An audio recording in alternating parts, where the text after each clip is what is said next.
Bom Diniz? Não, bom dia, boa tarde, boa Neymar, não, noite, você que está acompanhando mais um episódio do Futebol aqui, podcast, onde a gente vai discorrer sobre a rodada de número 31. Número esse que é muito importante, por quê, diretor? Porque tá acabando e o Vasco não tá correndo risco.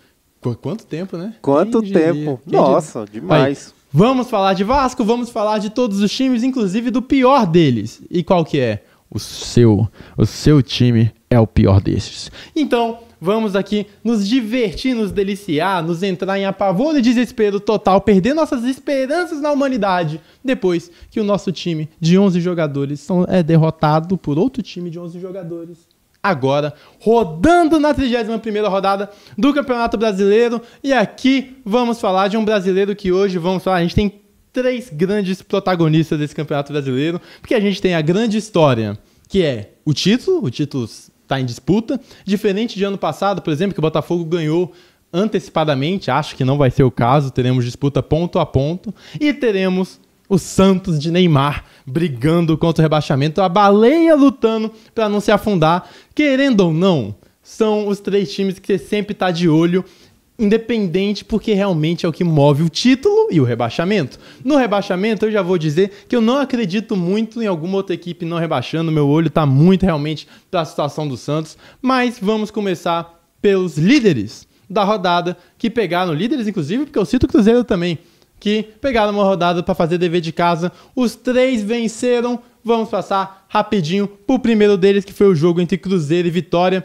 Venceu 3-1, Vitória muito motivado, que precisava ganhar para realmente continuar sua caçada ao Santos. Sabe o Moby Dick, o livro? Já leu, diretor? Não, sei. Já leu? Não li não. Ninguém leu, vamos ser sinceros aqui, ninguém leu o Moby Dick, mas todo mundo sabe o que é o do caçador caçando a baleia. Baleia é o Santos e o caçador de momento é o Vitória, que é derrotado pela equipe do Cruzeiro 3-1, resultado, dever de casa, número 1. Isso porque o Vitória tava... Não, o Vitória tá vivo. Empenhado, né? Não, mas o Vitória tá vivo. O Vitória não morreu. Inclusive, jogando no Barradão é onde tem a sua maior força. Mas o jogo dessa vez não foi no Barradão. E aí aconteceu o gol do Caio Jorge voltando a marcar. Detalhe, olho nesse lateral Kaique do Cruzeiro, que ele é muito bom jogador, tá? Muito bom jogador. É um campeonato brasileiro que, quando a gente reclama que faltam laterais na seleção, faltam laterais no mundo do futebol, só no Brasileirão a gente tem, por exemplo, de destaque aí o PH, o Juba, o Reinaldo, que faz um campeonato inacreditável com o Mirassol, e o próprio Kaique. Enfim, vitória do Cruzeiro cabeludo cabuloso. Vamos para o dever de casa de número 2. Diga. Desculpa te interromper. Diga. Mas e o Cruzeiro já era? Cara, não é que já era. Não, conquistou seu objetivo. Quer pegar o G4? Vai pegar o G4, vai para Libertadores direto. Mas se já tá difícil pro Flamengo e Palmeiras, que precisam um torcer para um tropeço do outro que não vem, e um Cruzeiro que ainda tem um jogo a mais ainda, o Cruzeiro ainda tem um jogo a mais, é difícil, mas a melhor maneira de se continuar bem, firme no campeonato, é acreditando no título, indo ponto a ponto, rodada a rodada, até porque o foco mesmo do Cruzeiro em questão de título, acho que a maior chance está na Copa do Brasil, onde ele é favorito por ser a equipe com mais futebol, pelo menos ao decorrer da temporada que a gente viu, dentre os 4 semifinalistas aí, mas é só pro final da temporada, é só no final do Campeonato Brasileiro que vai chegar Copa do Brasil. Vamos falar agora de Flamengo 3 contra 0 Sport, jogo que poderia até ser mais fácil do que foi, caso o Flamengo conseguisse fazer seu resultado no primeiro tempo. Demorou um pouco, foi um Flamengo bastante mexido, até pelo desgaste, que foi o jogo na Libertadores contra o Racing, algumas lesões, por exemplo, a do Pedro, que precisa de cálcio. É leite? Dá leite no Pedro, tem que dar leite no Pedro. Todos os dias, inclusive. O tempo inteiro, se puder. Inclusive, ele mesmo postou no Instagram tomando leite. E tá bem, Pedrão. Tem que tomar leite mesmo. Mais cálcio, mais força. Eu falaria o nome da marca se tivesse patrocínio, né? Mas já que não tem, é qualquer leite. O leite que você achar, Pedro, que você achar mais confortável, pode tomar.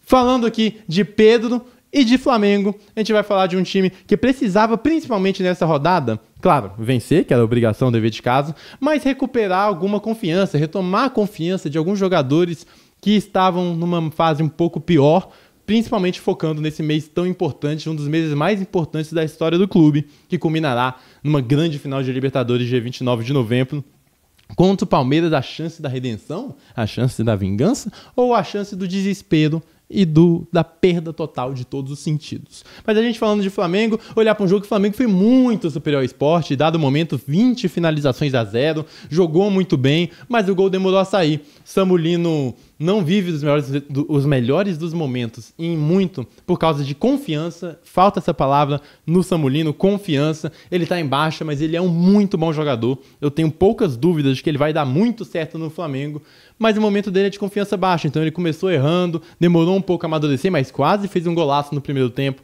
acaba finalizando mal, foi se recuperando dentro do próprio jogo, assim como fez Bruno Henrique, que vive a questão das apostas, que vamos ver qual vai ser a penalidade dele, não vive um momento tão bom, mas deslancha no segundo tempo, quando ele faz 2 gols da goleada do Flamengo por 3-0 e gols importantíssimos, principalmente no momento sem Pedro. O Bruno Henrique vai ser muito importante. E aí, o que acontece? O terceiro gol de Arrascaeta, ele que é o jogador do futebol brasileiro com mais participação em gol nesse campeonato brasileiro, bizarro o que joga Arrasca, que com esse gol se tornou o maior artilheiro gringo estrangeiro da história do Clube de Regatas. Gol muito semelhante a qual gol, diretor? Cara, o Arrascaeta tá incrível, não tá? Mas você viu o gol de falta? Vi, igual do Juninho. Não, é que ficou ali parecido de outro ponto, de um campeonato que o cara pegou e aí o goleiro quase, ele rela na bola, mas vai no ângulo. Foi do Mundial, do Rogério Ceni? Não, foi do Pet. Muitos torcedores estão falando em 2001. Não lembro. Enfim, o Pet fez um gol em 2001, batendo no ângulo, muito semelhante ao da Arrascaeta, que de acordo... 2001? 2001. Pet? Campeonato anterior, Petkovic. Não lembro. Pois é, bateu muito parecido. Eu lembro de 87. Você lembra de 87? Você quando o Sport foi campeão. Não, também foi campeão. Lembro, campeão brasileiro. Junto com o Clube de Regatas. Campeão brasileiro. Sim, junto com o Clube de Regatas. 2 títulos mesmo ano.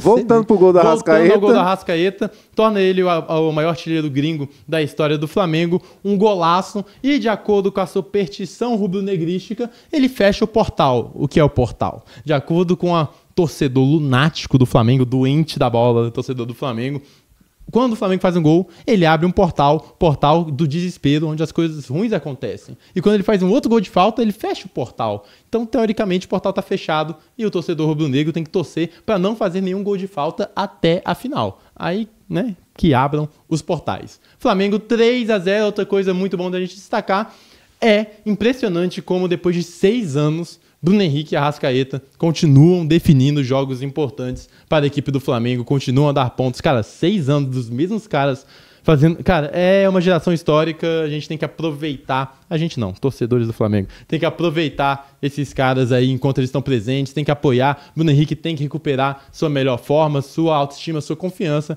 assim como outros jogadores, como por exemplo o Samu Lino. De ruim dessa partida realmente são as lesões do Jorginho, que já tinha anunciado antes, uma lesão muscular, que não é tão grave, mas pode tirar de alguns jogos. E também a lesão do Carrascal, que foi a lesão de velho, sabe? O mau jeito na lombar. Acho que isso aí não vai atrapalhar muita coisa não. Talvez esteja presente até contra o jogo contra o São Paulo. Flamengo 3 contra 0. Equipe do Sport que já está afundada lá embaixo.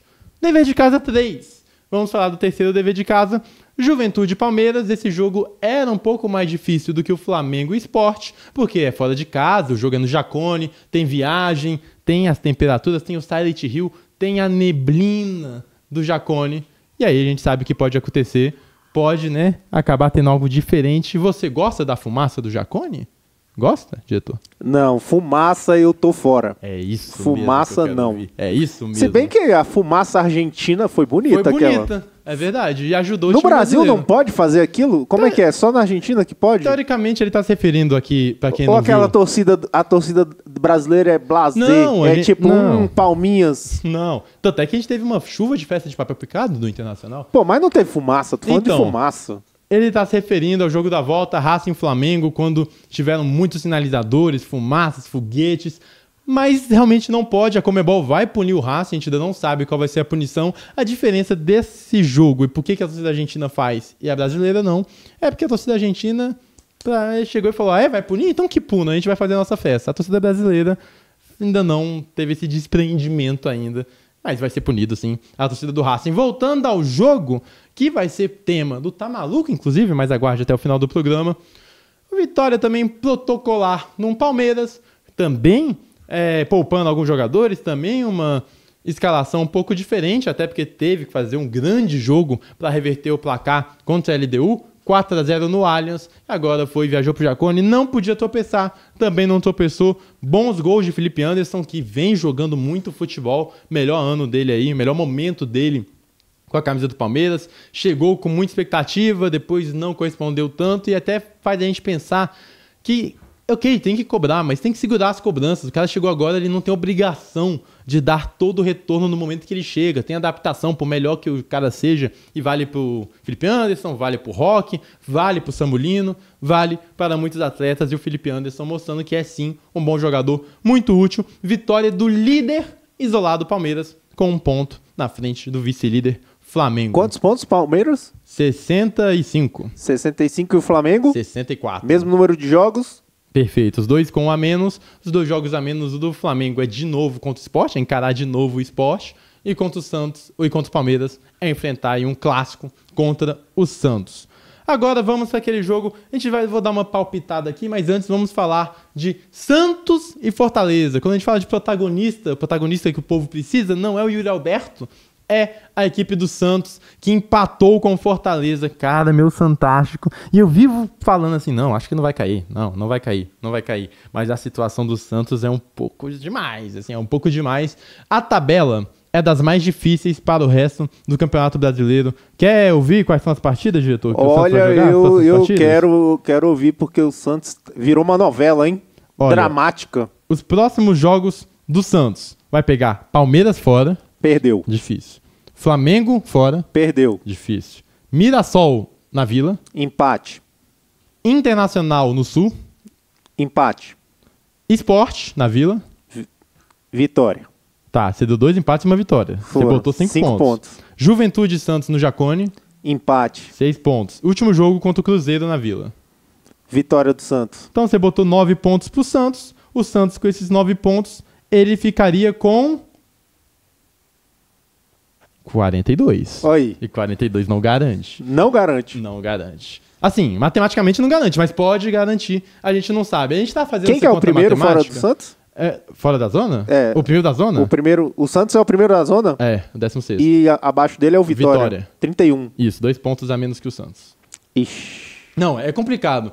Principalmente quando a gente olha pra essa tabela tão difícil, 2 dos jogos que seriam mais fáceis, teoricamente, que seria realmente o jogo contra o Vitória e o jogo contra o Fortaleza, não que seria fácil, né, mas que o Santos teria que ganhar, porque é um confronto direto contra o rebaixamento, perde pro Vitória e empata contra o Fortaleza. Se a gente for falar desse jogo contra o Fortaleza, a gente também tem que falar que não era o jogo programado pro Neymar voltar. Fortaleza foi melhor na partida, Fortaleza teve suas melhores chances. Acho que em todo momento que o placar ficou empatado ali, o Fortaleza esteve mais próximo da vitória, de alcançar seu resultado, do que propriamente a equipe do Santos, que preocupa bastante. Se o Santos perder esse jogo por Fortaleza, ia ficar muito difícil a situação do Santos. E aí entra o Neymar. Ele estava previsto para jogar contra o Flamengo daqui 2 rodadas, no caso, depois do jogo contra o Palmeiras, mas ele teve que ativar o protocolo Neymar para ver se o Santos reagia.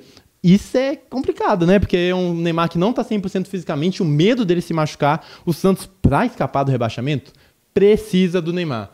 O Santos de Vojvoda deu uma respirada quando o argentino assumiu a equipe, começou a conseguir alguns pontos, é um técnico muito pautado em formar times operários, em times de contra-ataque, em times de transição rápida, times que são muito bem defensivamente, mas o trabalho é complicado. Um jogo que o Neymar, querendo ou não, ele muda o jeito que você olha o jogo. O Santos melhora com o Neymar contra o Fortaleza, melhora, o time fica com mais posse, o time pelo menos ganha um sentido, que sem Neymar é complicado. O Guilherme não tá dando a resposta, a gente tem o Robinho Júnior, que é uma promessa, mas a gente não pode depositar nele toda a responsabilidade de ter que tirar o Santos do rebaixamento. E com o Neymar a gente tem outro problema. O Neymar ele não vai correr, não vai. Sem bola ele não vai ser um operário. Não é porque ele é vagabundo, não é porque ele não quer. Ele realmente se importa com o Santos. Mas é porque ele não consegue. Não dá pra exigir isso do Neymar. Então a gente tem que equilibrar a importância que é ter ele em campo com a necessidade de o Santos ser um time competitivo sem bola. Esse é o segredo de um Santos conseguir alguma arrancada nessa reta final de Campeonato Brasileiro e conseguir escapar. Foi um jogo dramático, o Santos, a maior chance que teve de passar à frente no placar foi na cobrança de falta do próprio Neymar, mas acabou sendo defendida, e se não fosse pelo brasão, o Fortaleza poderia ter saído com uma vitória que complicaria demais a situação do nosso Santástico. Empate na Vila, Santos 1, Fortaleza 1. Que novela, hein? Novela. Miserável isso aí, viu? Miserável. Mas o herói está retornando. E o Neymar não assusta mais ninguém, né? Pô, ele me assusta. Tem que fazer. Não te assusta. Então, Neymar, Vasco e Santos. 6-0. Não, tá bom. Ok. Tudo bem. Mas o jogo tá 0-0. Segundo tempo entra o Neymar Júnior. Você não sente nada. Nada. Ele é o cara... Tu vai confiar no Guilherme? Não vai confiar no Guilherme, meu amado. Não vai. Vai confiar... Pô, não vai. Pra quem tem Robert e Renan, nada assusta. Enfim, vamos acompanhar a trajetória da novela que é o Santos. Próximo jogo que a gente tem aqui que falar é exatamente do Vasco. Vasco de Diniz, Vasco 0, São Paulo 2. Quero falar desse jogo porque foi um jogo interessante. Seria a chance do Vasco ganhar 5 consecutivas. Diretor, adivinha um ano que o Vasco conseguiu ganhar 5 vitórias consecutivas no Campeonato Brasileiro? Tem 3 chances. Eu acho que foi 2007. Errado. 2012. Errado. Foi mais ou menos 2012? Menos que 2007. Menos que 2007? Mas era um Vasco bom. Era um Vasco, cara, Vascão. 2000. Foi em 2000 a última vez que o Vasco consegue 5 vitórias consecutivas.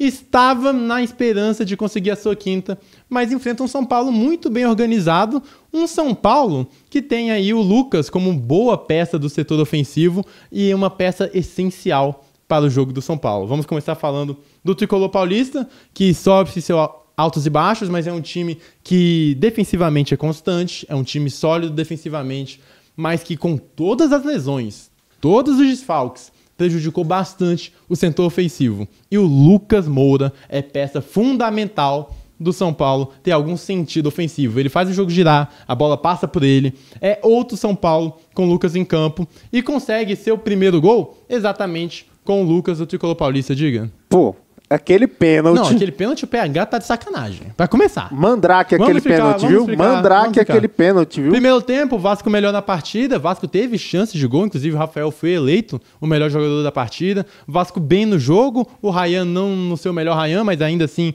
fazendo um jogo que o Vasco teria condições de conseguir o primeiro gol. E aí, no último lance da primeira etapa, cruzamento, escanteio, bola parada. O PH, cara, em épocas de VAR...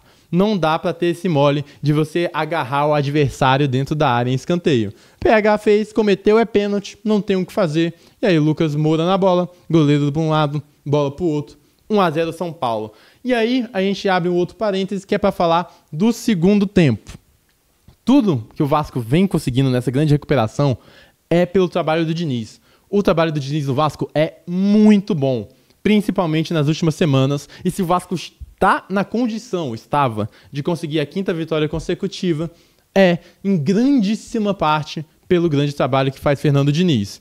Mas ao mesmo tempo que a gente está aqui pelo Diniz, acredito que o Vasco também perde muito essa partida por causa do treinador Fernando Diniz. A loucura, a inventividade que faz ele dar certo, às vezes é a mesma que faz o time perder alguns pontos. Foi o caso que com 15 minutos de segundo tempo o Diniz já foi pro tudo ou nada. Achei muito rápido, muito rápido. Era um Vasco que ainda conseguia criar, era um Vasco que, ok, sentia o Coutinho mais desgastado, o Coutinho que pena um pouco para ficar 90 minutos no mesmo nível físico que ele começa a partida, mas era um Vasco que ainda estava no jogo, estava vivo. Depois das alterações as coisas complicam, ele tira, por exemplo, o Barros, que é o ponto de equilíbrio desse time do Vasco, e bota o Matheus França, ele faz algumas alterações, coloca o Verratti para ter profundidade, e aí começa a desfigurar um time a um ponto que o Cocão entra no lugar do Coutinho. Ficou louco, o Diniz ficou louco. Mas então, a mesma inventividade do gênio que te dá pontos, é a inventividade que tira. Acabou tirando agora, ele errou. Foi uma partida ruim do Diniz. O Coutinho, em dado momento, estava quase como um primeiro volante. Depois ele tira o Coutinho para botar o Cocão. E aí ele tira o Nuno para botar o Verratti. As coisas começam a sair do controle.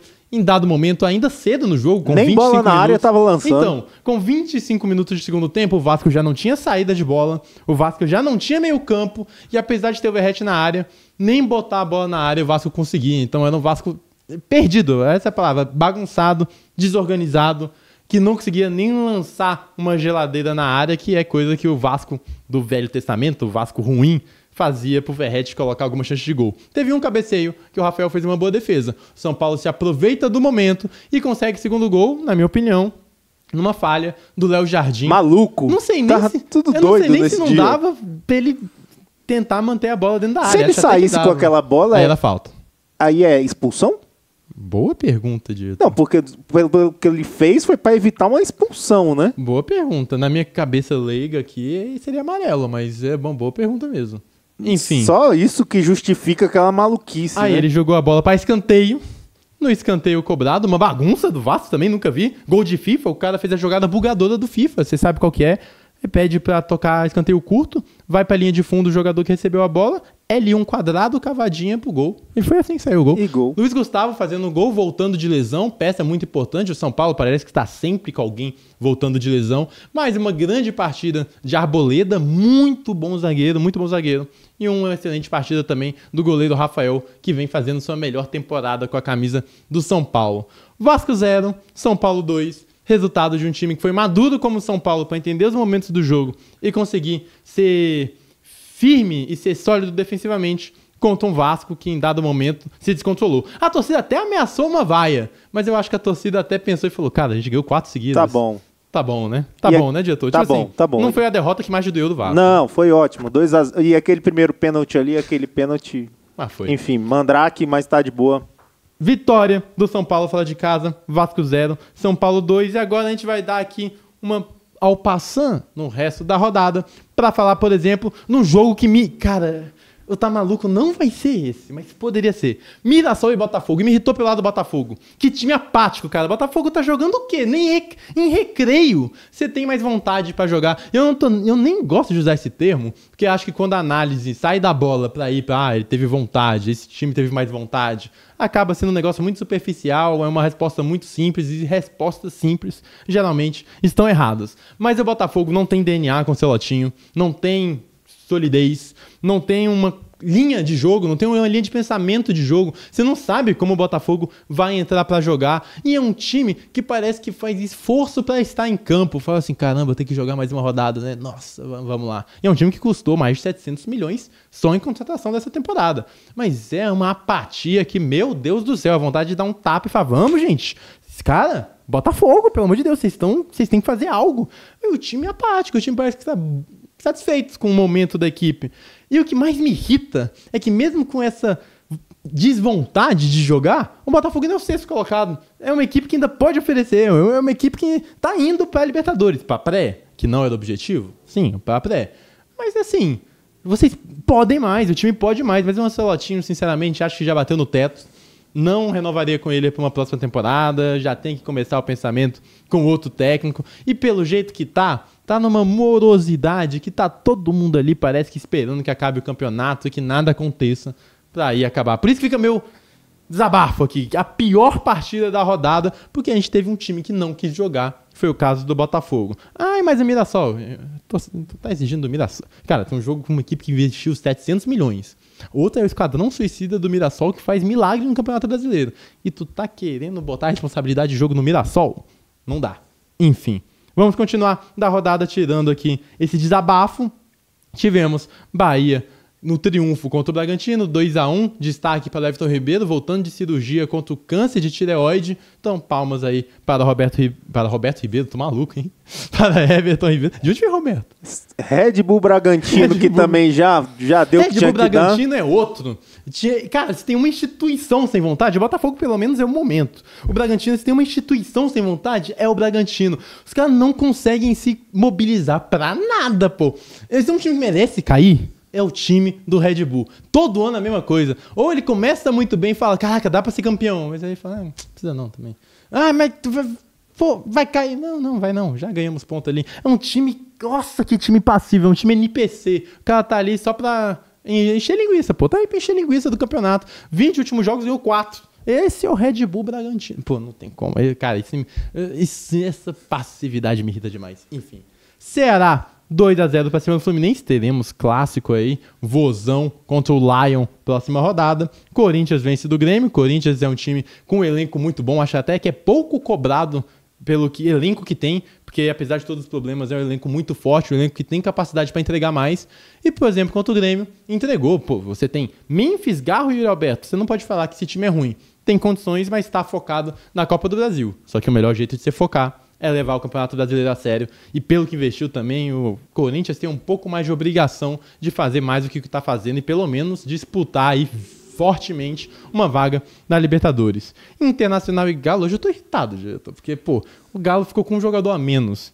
Vou até pegar a minutagem aqui. Ficou com um jogador a menos desde os 17 minutos do primeiro tempo. E o Internacional não conseguiu criar nada. O Internacional criou nada. O Internacional é outro que só quer que o ano acabe, o torcedor também. Ano que vem reformula, começa o trabalho depois do Ramon, porque não tá dando. E o Galo, que também já tá na passividade. Tá entendendo por que eu estou falando que esse campeonato tem 3 protagonistas? Por quê? 2 lutando pelo título, e aí o Santos contra o rebaixamento, e claro, todos que envolvem o rebaixado. Porque o Galo quer esperar a final de Sul-Americana. O brasileiro, o Inter não consegue entregar nada. O Red Bull já abandonou faz tempo. O Corinthians tá pensando na Copa do Brasil. O Botafogo não quer nada com nada. O Grêmio tá satisfeito com a posição. Fluminense agora Esporte já tá rebaixado. É isso aí. Esse é o retrato. E olha que eu fiquei maluco, mas de todos os acontecimentos, é o momento de arrastar na sua cara, no chapisco, porque você está acompanhando o Campeonato Brasileiro, onde tem 10 times que parece que estão mais olhando para dezembro do que olhando para agora. É o momento que você não consegue entender como é que seu time tem o Neymar Júnior, o jogador mais caro, o maior jogador da geração, o cara que revolucionou, não sei o que, joga muita bola, mas o time não consegue ganhar do Fortaleza em casa. É o momento que você não consegue entender o porquê que seu elenco custou 700 milhões e não consegue dar uma resposta de que quer jogar futebol. É o momento tá maluco da semana. E o momento tá maluco, diretor, é o seguinte: quando você vai jogar uma pelada, e aí tá todo mundo jogando, fica um time com camisa e um time sem camisa. Certo. Pra não confundir. Aí, você pode me dizer qual que é a cor do Juventude, diretor? É verde e branco. E você pode me dizer qual é a cor do Palmeiras, diretor? Verde e branco. Aí, os caras, acompanha comigo, viajaram de São Paulo lá pro sul pra jogar no Jacone. Prepararam a logística. Preparou o uniforme, patrocinador, estudou o jogo. Avião próprio. Chegou, diferente do Vasco, lembra que teve um motoboy que teve que entregar a camisa pro Vasco? Lembro. Então, enfim, não teve nem motoboy. Aí, chegou no jogo, e aí você sabe que seu time tem as mesmas cores que o rival. E aí, a CBF sabia desse fato, a CBF marcou o jogo, marcou o local, marcou o horário, marcou a arbitragem, marcou o delegado da partida. Avisou dos uniformes. Chega na hora, pra começar o jogo, o torcedor do Juventude se desloca de casa, o Juventude em beira do rebaixamento. Chega lá no hino nacional e adivinha, tá todo mundo de verde e branco. E aí tem que voltar pra trocar de uniforme, sendo que o Palmeiras tem um uniforme amarelo. Pra que criou um uniforme amarelo? Mas o pior não é o Palmeiras, o pior é quem permitiu isso, cara. Quem que é? É a CBF? Que fala qual vai ser o uniforme antes. Gente, pelo amor de Deus, é só não botar a mesma cor de uniforme. Aí, cara, não é possível que ninguém... Ai, me estressa. Essas pequenas coisas me estressam. Aí, chega na hora da partida, teve que trocar de uniforme. E digo mais, a paleta de cores ainda ficou ruim. Porque não confundiu, pelo menos ao meu ver.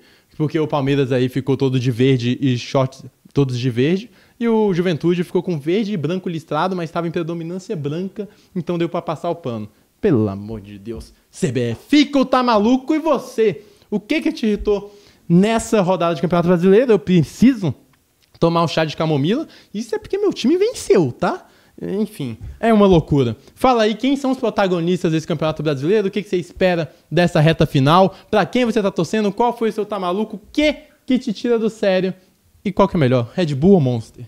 Escreve aí. Também é isso. Valeu, até a próxima. 31ª rodada do Campeonato Brasileiro. Até, falou.